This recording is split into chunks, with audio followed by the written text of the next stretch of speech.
باپ اپنے بیٹے سے دور بھاگے گا وہاں رشتے ناطے کوئی کام نہیں آئیں گے، وہاں دوست و دشمن بنیں گے، وہاں کوئی کسی کا نہیں ہوگا، وہاں تو صرف رسول اللہ فریاد سننے والے ہوں گے، وہاں تو مدد کرنے والے، خدا کی بارگاہ میں سفارش کرنے والے اللہ کے رسول ہوں گے۔ میرے بھائیوں اپنے حال پہ رحم کرو، میرے بھائیوں میری بہنوں اپنے حال پہ رحم کرو۔ نماز کو چھوڑ کر تم خود ساختہ قادری، برکاتی، نقشبندی، سہروردی، رضوی، اشرفی، مداری، وارشی، خدا جانے کیا کیا بن سکتے ہو، لیکن نماز کو چھوڑ کر اللہ کی عدالت میں تم اپنا ایمان ثابت نہیں کر سکتے، اللہ کی عدالت میں اپنا مکمل دین ثابت نہیں کر سکتے۔ کہاں جا رہے ہو؟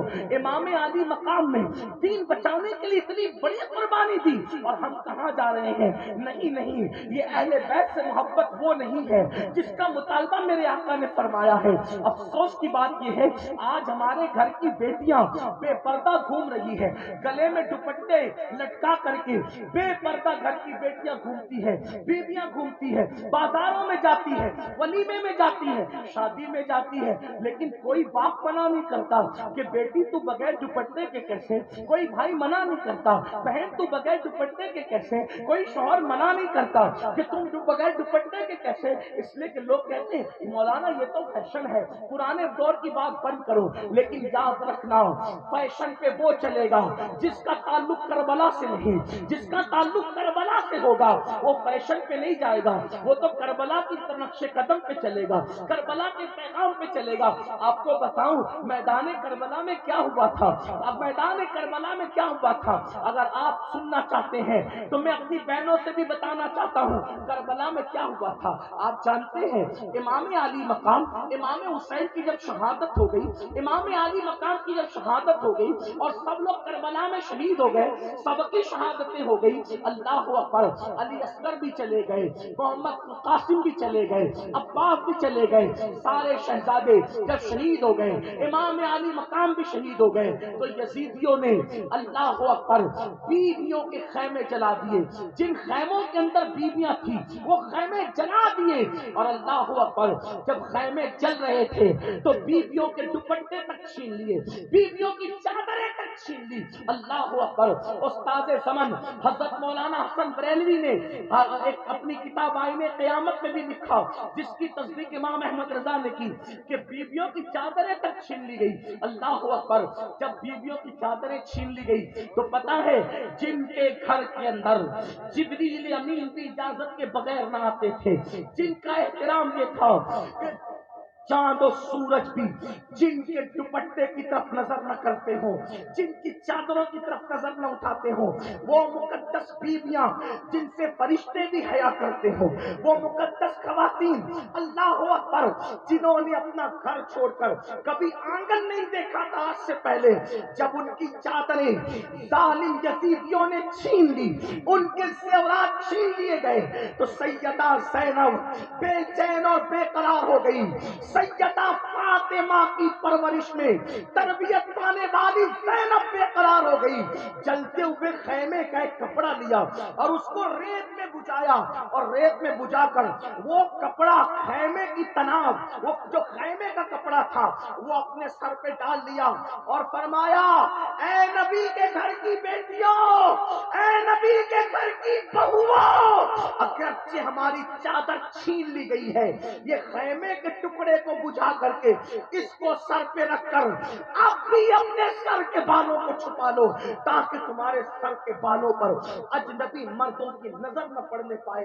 آپ سے پوچھنا چاہتا ہوں چادریں چھن گئی تو خیمے کے جلے ہوئے ٹکڑوں سے ان لوگوں نے اپنا سر چھپایا۔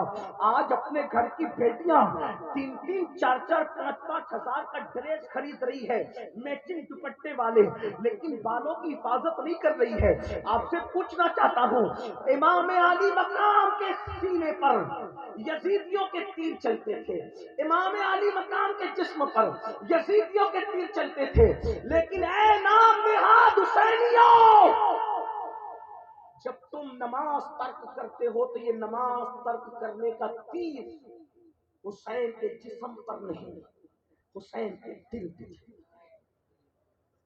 جو کام قبر انور میں بھی حسین کے دل کو چھین گئے. اس قوم کو حسینی کہلانے کا حق ہے؟ یزید اور بے نمازیوں میں فرق کیا رہا؟ وہ تو جسم پہ تیر چلا رہا تھا، تم دل پہ تیر چلا رہے ہو. وہ جسم پہ تیر چلا رہا تھا، تم نشہ کر کے دل پہ تیر چلا رہے ہو. امام کے دل پہ کیا گزرتی ہوگی کہ اسی دین کے لیے میں نے اللہ کے دین کے لیے قربانی دی تھی.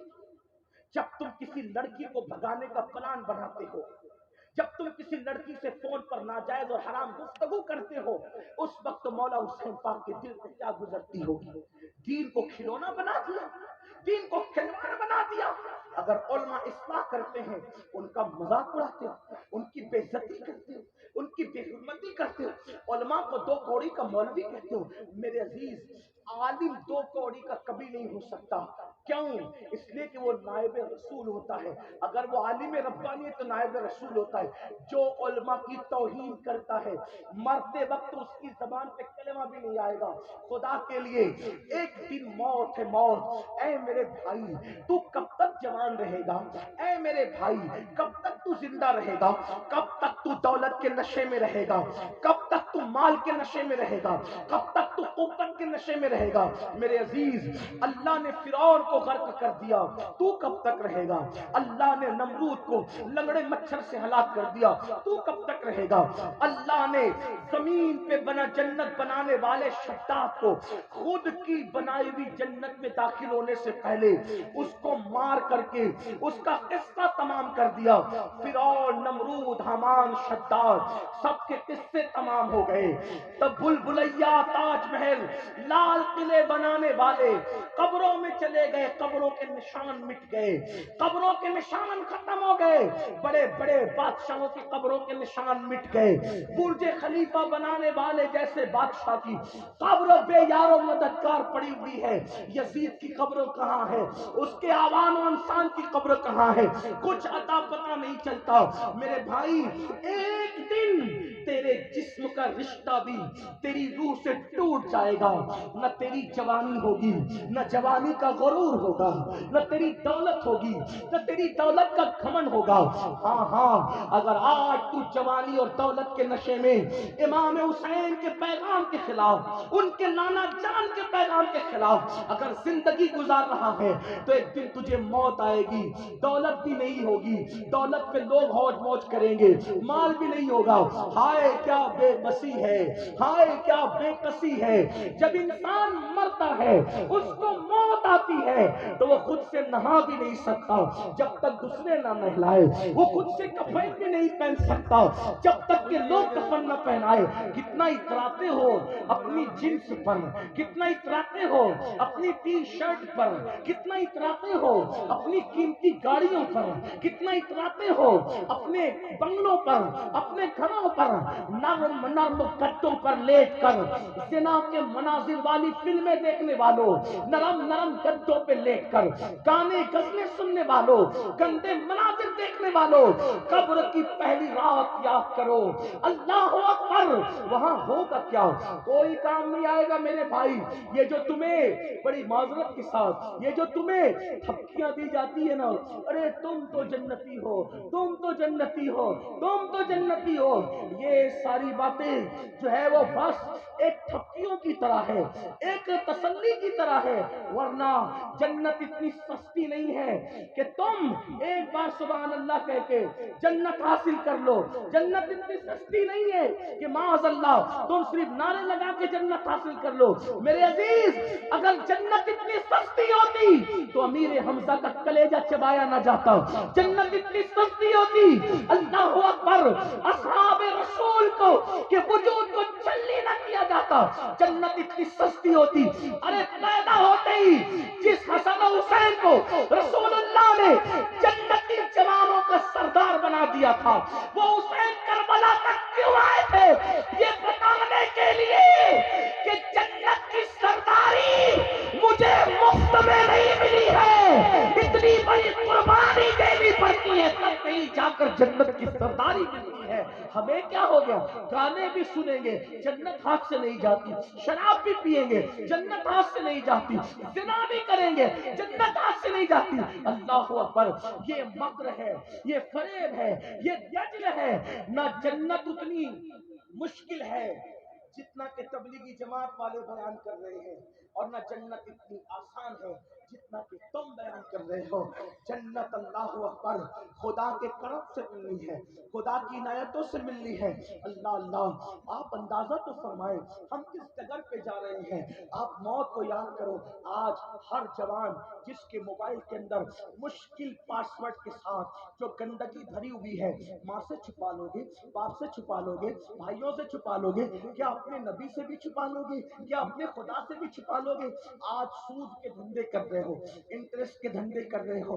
اللہ اکبر. وہ سود جس کے بارے میں رسول اللہ نے فرمایا، جس نے سود کا ایک لقمہ کھا لیا گویا اس نے اپنی ماں کے ساتھ 36 مرتبہ زنا کیا. آپ کہاں ہیں؟ ہم کہاں ہیں؟ ایزی منی کے چکر میں، شارٹ ٹائم میں کروڑپتی بننے کے چکر میں جوا کھیل رہے ہو، حرام کاروبار کر رہے ہو. یہ حسینیت نہیں ہے، یہ تو سب یزیدیت ہے. حسینی کہلا کر یزیدیت کر رہے ہو. آج توبہ کر لو، آج پلٹ جاؤ، ورنہ یاد رکھنا. ایک حدیث پڑھ کے اس پہ کچھ تبصرہ کر کے بات ختم کرتا ہوں، بات مکمل سنیں.